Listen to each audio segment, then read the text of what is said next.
The mining ship Aurora's Hope floated through the cold darkness of space. It moved slowly between the asteroids beyond Neptune, far from Earth. The ship was old, but reliable, with a crew of 12 humans searching for valuable minerals. Captain Jake Morrison sat in his worn captain's chair on the bridge. He was 42 years old with gray hair starting to show at his temples. His blue eyes were tired from staring at screens for hours. He took another sip of his cold coffee and made a face. It was his third cup today, but he needed to stay alert. "Captain, I'm picking up something strange," said Lisa Chen, the ship's chief engineer. She was 28, smart, and the best engineer Jake had ever worked with. Her fingers moved quickly over her control panel. "What kind of strange?" Jake asked, setting down his coffee mug. "Energy readings that don't make sense, multiple signatures but no heat. It's in Sector 7G, about 200,000 kilometers from our position." Jake frowned. Out here, they usually found nothing but rocks and ice. Sometimes they detected other mining ships, but those always showed up clearly on sensors. This was different. "Ryan, change our course to Sector 7G, Jake ordered his first officer. Ryan Cooper was 35 and had been with Jake for 6 years. He trusted Ryan with his life. "Yes, sir. Adjusting course now," Ryan replied. The ship turned slowly, its engines pushing them toward the mystery. As they got closer, more data appeared on their screens. Lisa's eyes grew wide. "Captain, you need to see this," she said. Her voice was quiet, but tense. The main screen lit up with an image that made everyone on the bridge stop breathing. Ships. Dozens of them. But these weren't human ships, they were huge, each one as big as a city. They floated silent and dark in space. The ships looked like nothing humans had ever built. They seemed to be made of crystal and metal mixed together. Their shapes were smooth and curved, like they had been grown instead of built. Some parts glowed faintly with colors that shifted like oil on water. "My God," whispered Navigator Paul Brooks. "Are those alien ships?" Jake stood up slowly. His hands shook slightly as he gripped the back of his chair. First contact. After all the years of searching, of wondering if humans were alone in the universe, here was the answer. "Lisa, how many ships are there?" Jake asked. 47, Captain. Various sizes, but all of them are massive. The smallest is 5 times bigger than Aurora's Hope. Any signs of life? Power readings? Weapons? Lisa ran more scans. No active power signatures. No weapon systems that I can detect. No response to our presence. "Captain, these ships are dead in space." Communications Officer Mary Johnson spoke up. She was only 23 on her first deep space mission. "Should I try to send a message?" Jake nodded. "Open all channels, send in every frequency we know." Mary worked her controls. "This is the human mining vessel Aurora's Hope. We have discovered your fleet and offer assistance. Please respond." They waited. Silence filled the bridge. Mary sent the message again. Still nothing. "Captain," said Ryan, studying his tactical display. "Look at the formation. These ships aren't drifting randomly. They're still in fleet formation. Whatever happened to them, it happened fast." Jake made a decision. "Prepare a boarding party. We're going to take a closer look." Dr. Tony Wallace, the ship's doctor, looked up from his station. "Captain, we don't know what's over there. There could be diseases, radiation, or who knows what else." "That's why we'll be careful," Jake replied. "But those beings might need our help. We can't just fly away." 2 hours later, Jake led a team of 5 toward the nearest alien ship.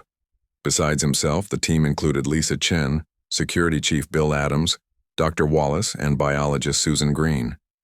They wore their best protective suits and carried scanning equipment. The alien ship loomed before them like a mountain made of starlight.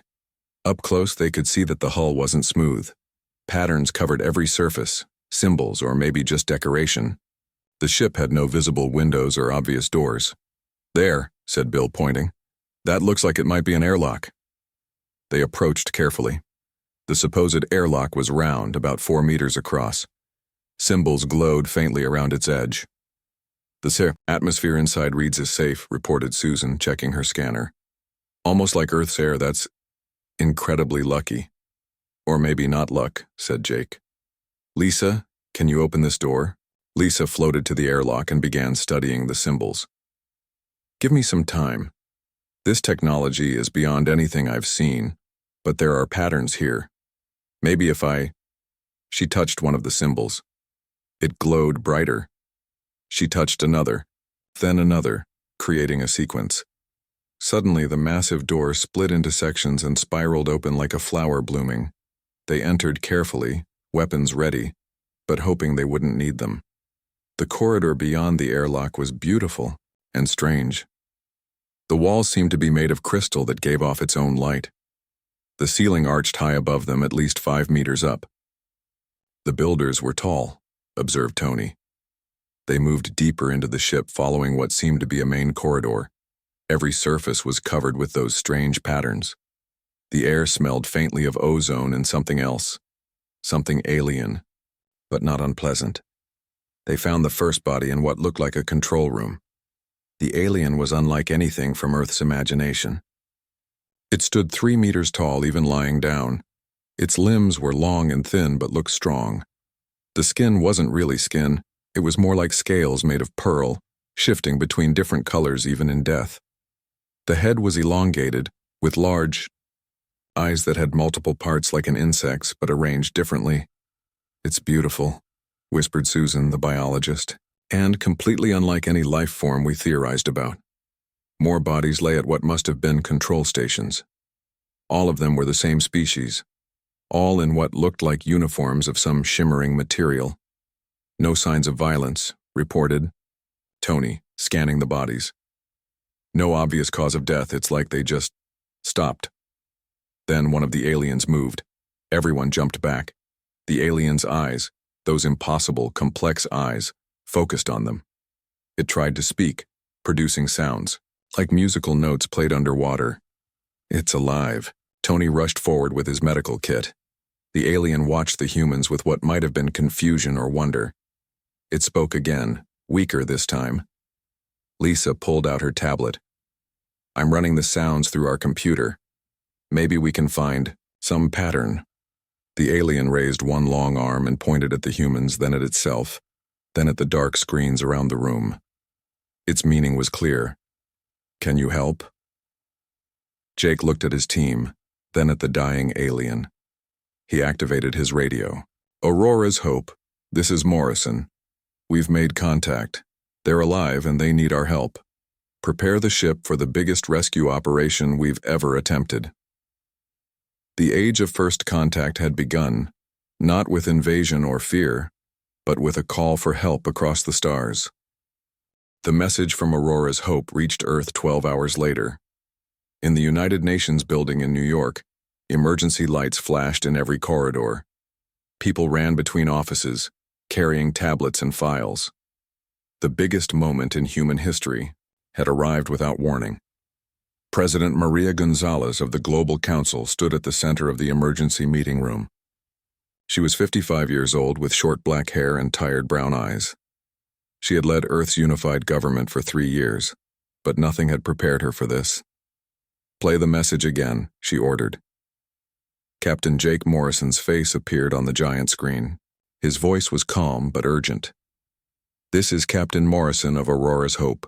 We have made contact with an alien fleet in distress. 47 ships, thousands of beings. Many are dying. They need our help immediately, awaiting your orders. The room erupted in voices. 50 world leaders, military commanders, and scientists all talked at once.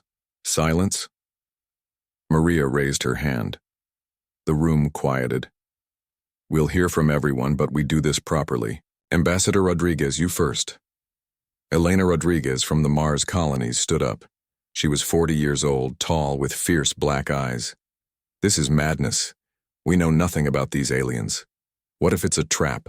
What if they're hostile? We could be inviting our own destruction. General Bob Carter nodded agreement. The military commander was a large man with gray hair.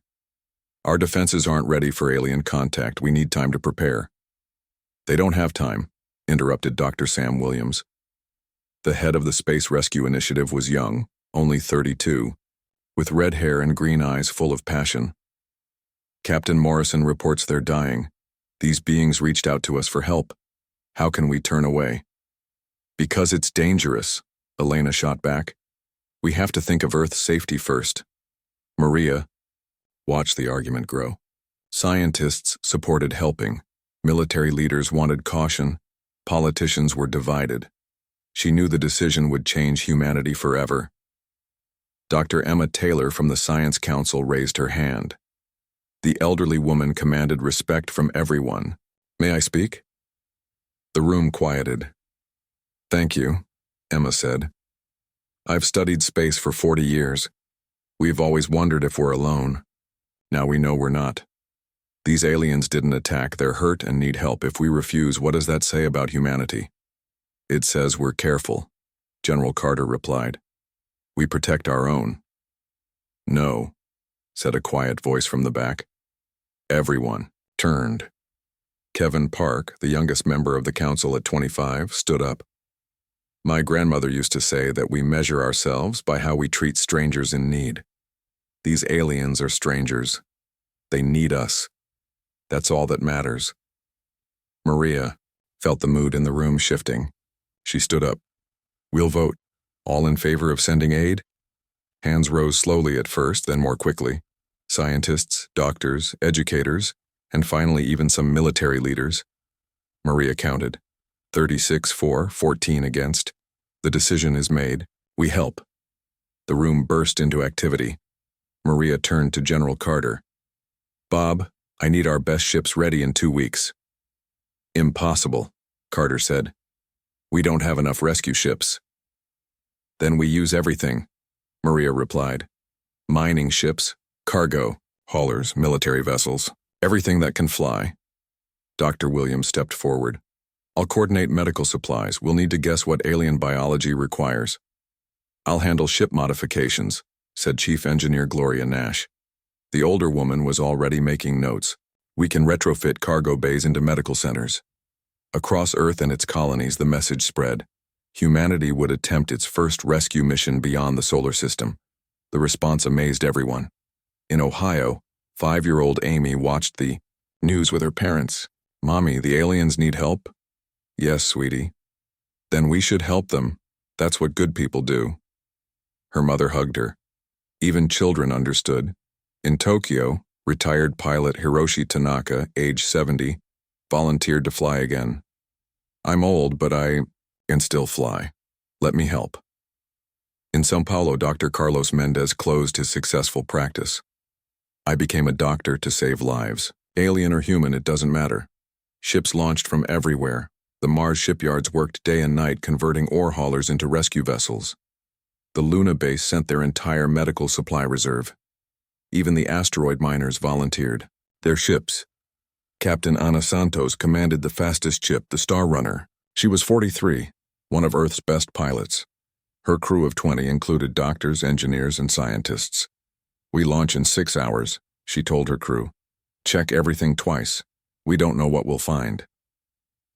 Dr. Pete Johnson, the ship's chief medical officer, looked worried. He was 50, experienced but nervous. How do we treat aliens? We don't know their biology. We learn, Anna replied. Fast. Meanwhile, protests erupted in some cities. In London, crowds gathered outside Parliament. Earth first, they chanted.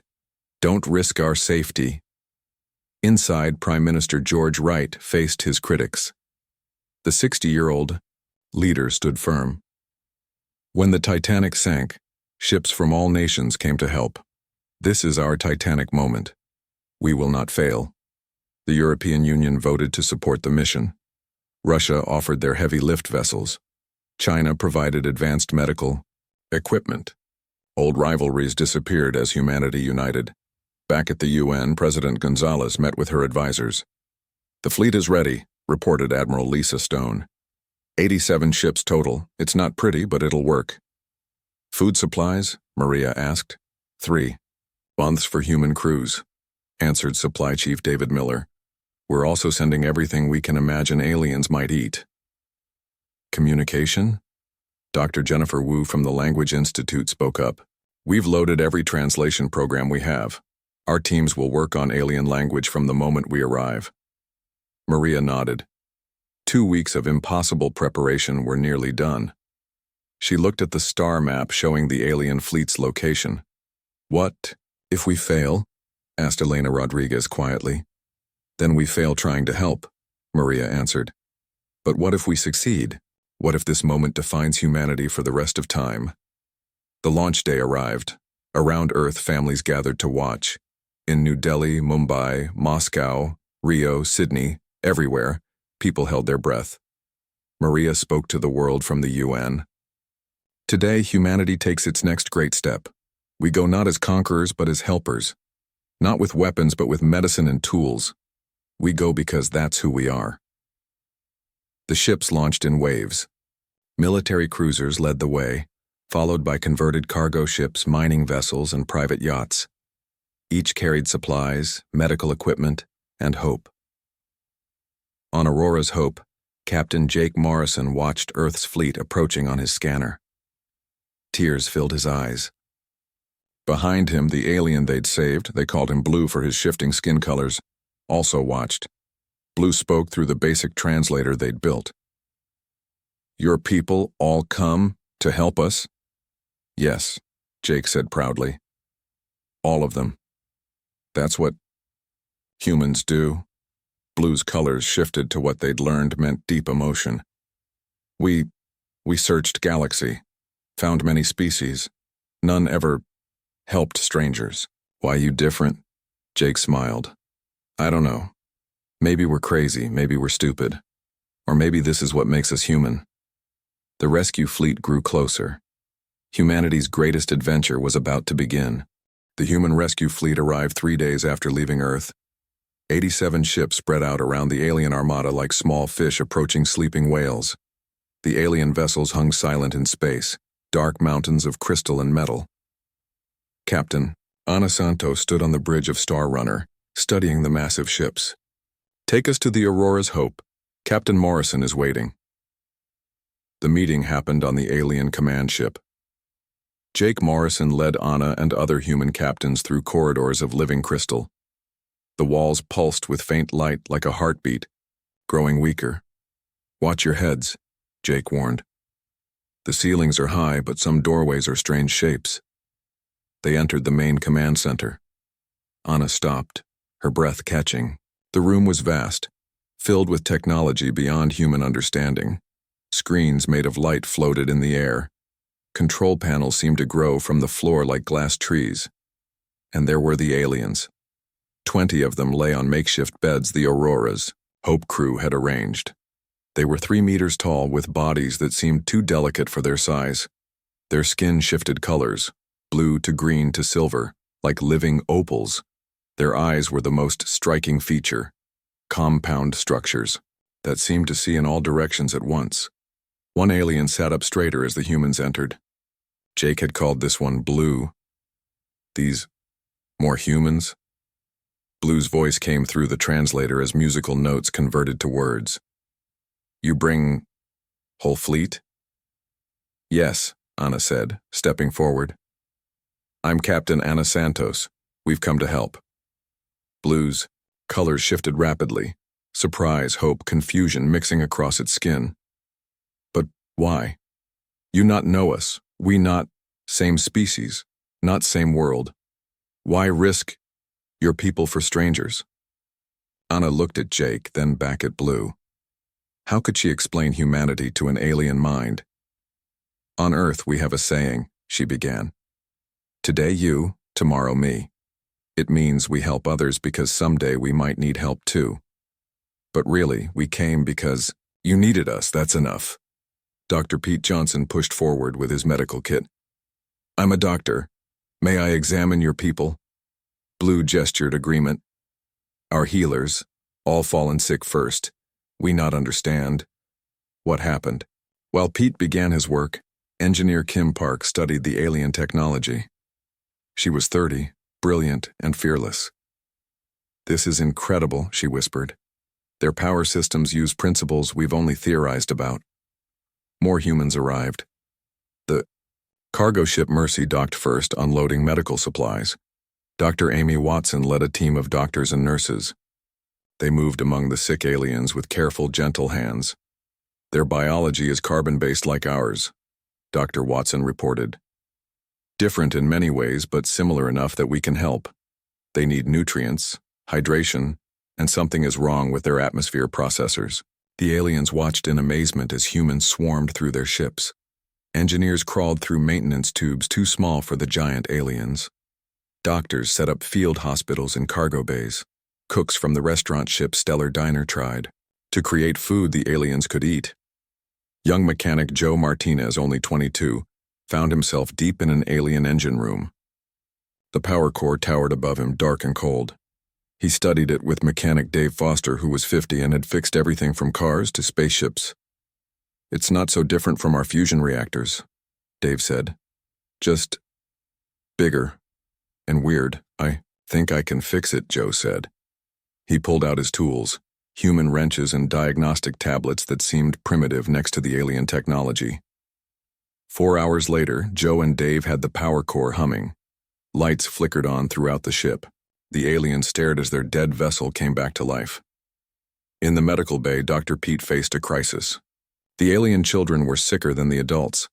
5 small beings lay still, their colors fading to gray. "We're losing them," Nurse Betty White said. She was 45 and had never lost hope in 20 years of nursing. But now she looked scared. Pete grabbed his tablet, scanning through everything they'd learned about alien biology in the past day. Then he had an idea. "Their blood chemistry is similar to Earth octopi," he said. "Remember that research from Miami about octopus blood disorders?" He adjusted the IV solutions, adding compounds based on octopus medicine. It was a desperate guess, mixing human science with alien biology. The smallest alien child stirred. Color returned to its skin, first pink, then healthy blue-green. The others began to improve. Blue watched from nearby. Colors shifting to what humans had learned meant deep gratitude. "You're healers. Save our young. How you know? What to do?" "We didn't," Pete admitted. "We guessed. Sometimes you just have to try." Meanwhile, communication improved rapidly. Dr. Jennifer Wu's linguistic team worked with cooperative aliens to build a better translation system. Within 2 days, conversations flowed more smoothly. The aliens called themselves the Zephyrians. Their empire spanned hundreds of worlds. They were explorers and protectors, keeping peace among many species. Commander Zixatheta, the fleet's leader, finally awoke on the 3rd day. The ancient Zephyrian was 4 meters tall, with skin that showed complex patterns, like living artwork. When he spoke, other Zephyrians fell silent in respect. "Humans," he said, his translated voice deep and resonant. "We searched for intelligent life for millennia. We found species driven by conquest, by fear, by greed. We never found this." He gestured around the medical bay, where human doctors worked alongside Zephyrian patients who were well enough to help treat others. Compassion without expectation. Help without demand for payment. You risk everything for beings you just met. Why? Captain Morrison, who had become the informal human ambassador, thought carefully before answering. "On Earth we have many differences. Different countries, religions, colors. We fought wars over these differences. But we learned something important. We're all just people. When someone needs help, the differences don't matter. And now," Jake continued, "we've learned that people includes more than just humans. You needed help. We could help. The rest is just details." Zixtheta's colors swirled in what seemed like wonder. "Your species is young. Your technology is primitive by our standards, yet you teach us something we forgot long ago." By the end of the week, most Zephyrians were recovering. Human and alien engineers worked side by side, sharing knowledge. The rescue mission was succeeding beyond anyone's dreams, but the greater impact was just beginning. As the Zephyrian ships powered up, their quantum communicators came online. Messages flashed across the galaxy, telling a story that would change everything. The humans didn't know it yet, but they had just announced themselves to the entire galaxy. Not with weapons or demands, but with the simple act of helping strangers among the stars. The real work began in week 2. Now that the Zephyrians were stable, humans faced the challenge of fully repairing ships that used technology beyond their understanding. But humans had something the advanced aliens hadn't expected: stubborn creativity. Joe Martinez, the young mechanic, became famous among both species. He sat in the engine room of the Zephyrian flagship, surrounded by alien engineers.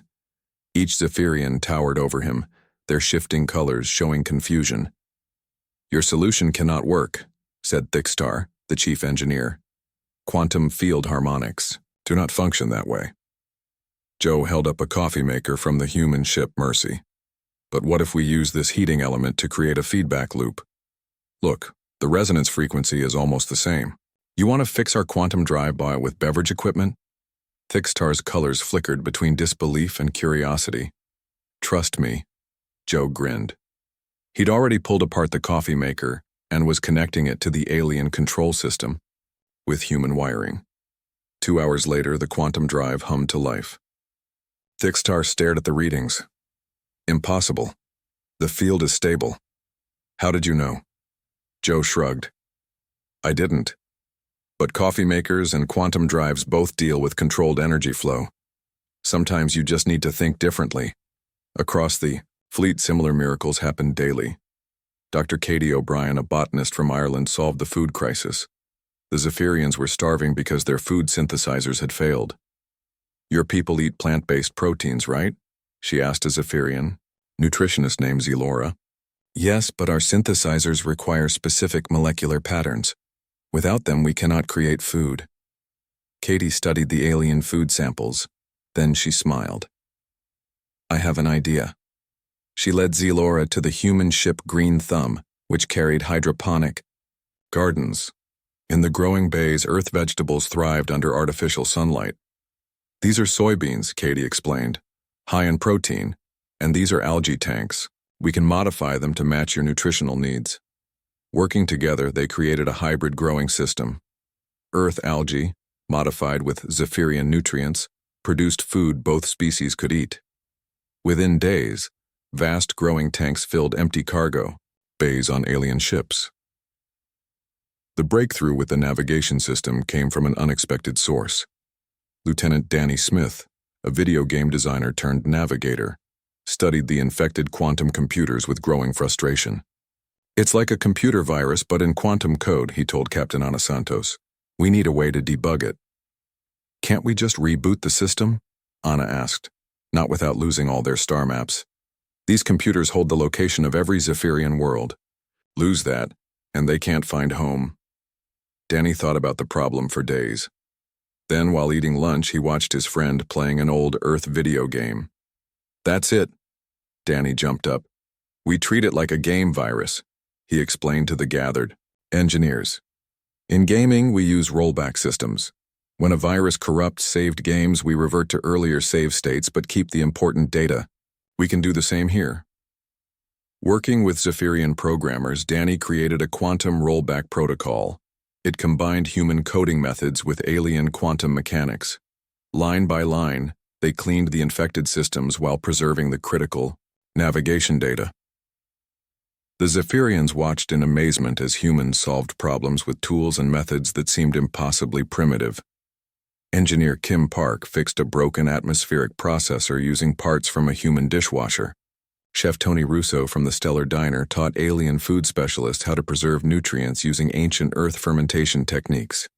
But the most extraordinary moment came when the aliens revealed their most desperate problem. Commander Zix Theta called a meeting with all human captains. His colors were dark with worry. "We must tell you the truth," he said. "Our engines work, our life support functions, but our defensive shields remain dead. Without them, we cannot survive the journey home. Cosmic radiation will kill us all." The humans studied the shield generators for 3 days. The technology was beyond anything Earth had imagined, energy fields that bent space itself to deflect harmful particles.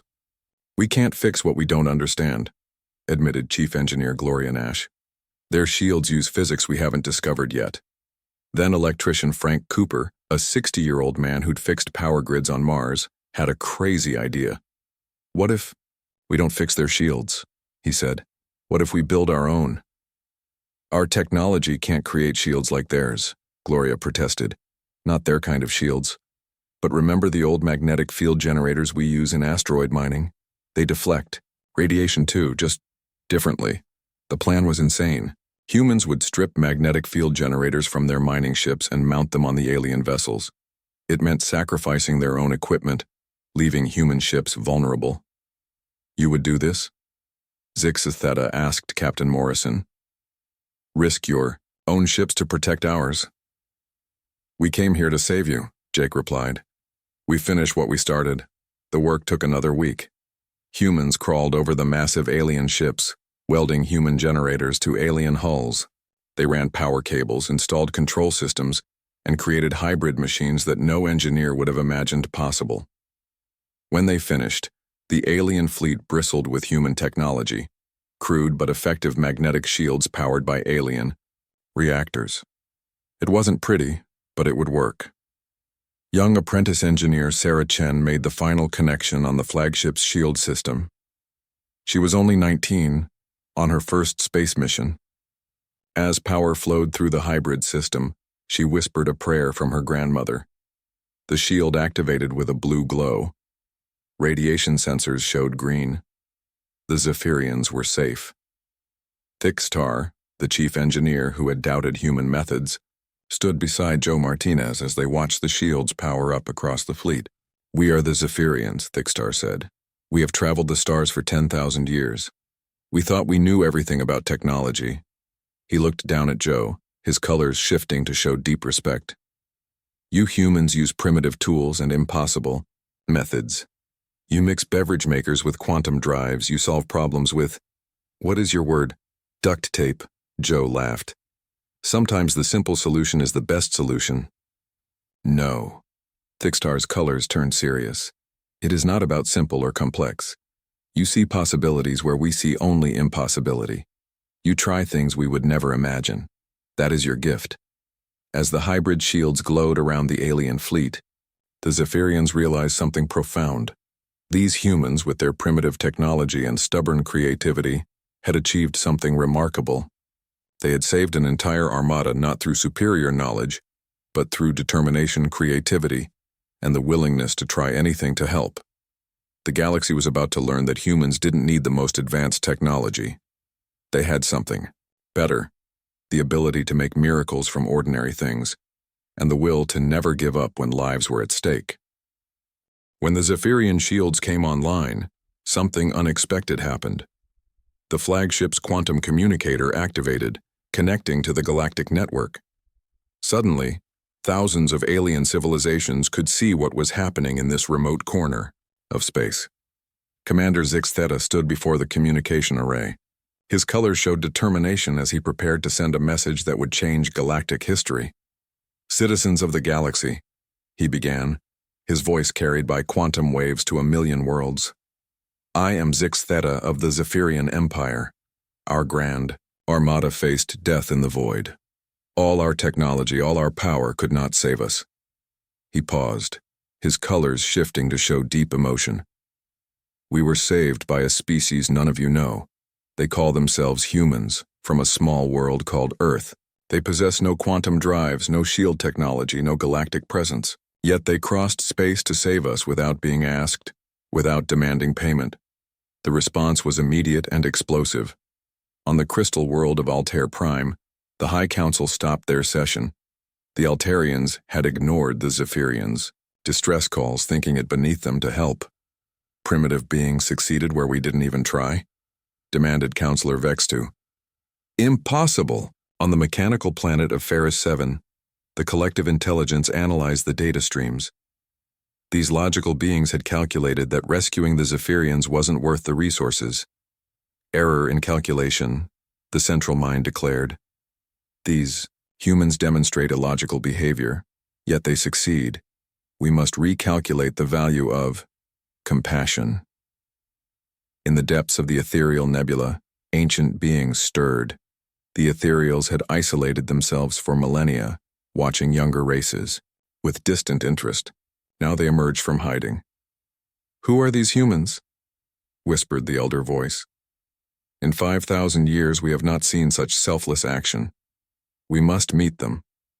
Back at the rescue site, the humans had no idea about the galactic storm they'd created. They were focused on finishing repairs and saying goodbye to new friends. In the medical bay, young Mike Roberts played cards with a Zephyrian child named Kixilon. The small alien's colors danced with joy as it learned the Earth game. "I win again," Kixilon chirped, showing 4 aces. "You're getting too good at this," Mike laughed. He was a junior medic, only 24, but he'd spent every free moment with the alien children. Kixilon's parent Zealnox watched from nearby. "You teach our young one joy in dark times. Why do you care for a child not your species?" Mike looked confused by the question. "Kids are kids, no matter how many eyes they have or what color their skin changes to." Kixilon was scared and lonely, that's all that mattered. On the bridge of the flagship, Captain Morrison stood with Commander Zixitheta as they prepared for departure. The Zephyrian fleet was ready to return home. "Your people have given us more than repairs," Zixitheta said. "You have given us a new understanding. We thought strength came from technology and power. You showed us it comes from the will to help others." Jake smiled.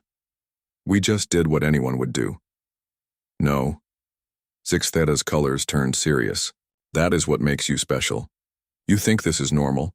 For the rest of the galaxy, it is extraordinary." A communication signal interrupted them. The screen filled with an image unlike anything humans had seen. A being made of pure light, Amlumine of the ethereals. The being spoke directly into their minds. "We have watched the galaxy for eons. We now watch humanity with great interest. You have reminded us of something we forgot long ago." More signals arrived. The High Magistrate of the Galactic Council, the Warrior Prime of the Draconid Empire, the collective overmind of the Hive Worlds. Every major power wanted to know about humans. President Maria Gonzalez appeared on the communication screen from Earth, looking overwhelmed. "Captain Morrison, what's happening? We're receiving contact from hundreds of alien civilizations. They all want to meet us."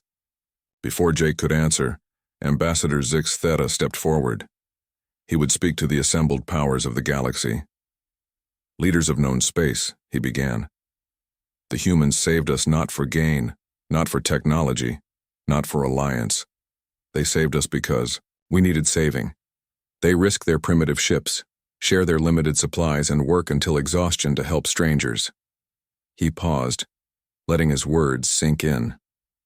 "I hereby formally invite Earth to join the Galactic Council, not as a minor member, but as full equals. They have earned this right through actions, not through power." The Council voted. For the first time in galactic history, the vote was unanimous. Earth would join as equals. On the human ships, crews celebrated, but many felt confused too. "I don't get it," said Engineer Joe Martinez to Kim Park. "We just fixed some broken ships. Why is everyone making such a big deal?" Dr. Amy Watson overheard. "Because apparently, Joe, most aliens don't help strangers. They calculate benefit and risk. They measure worth by technology. We just helped. That makes us weird." "Weird in a good way," Kim added. As the Zephyrian fleet prepared to depart, gifts were exchanged. The aliens shared star maps and basic scientific knowledge. Humans gave them something different: music, art, and stories from Earth. The smallest gift had the biggest impact. Nurse Betty White gave Commander Zixitheta a simple earth plant, a sunflower.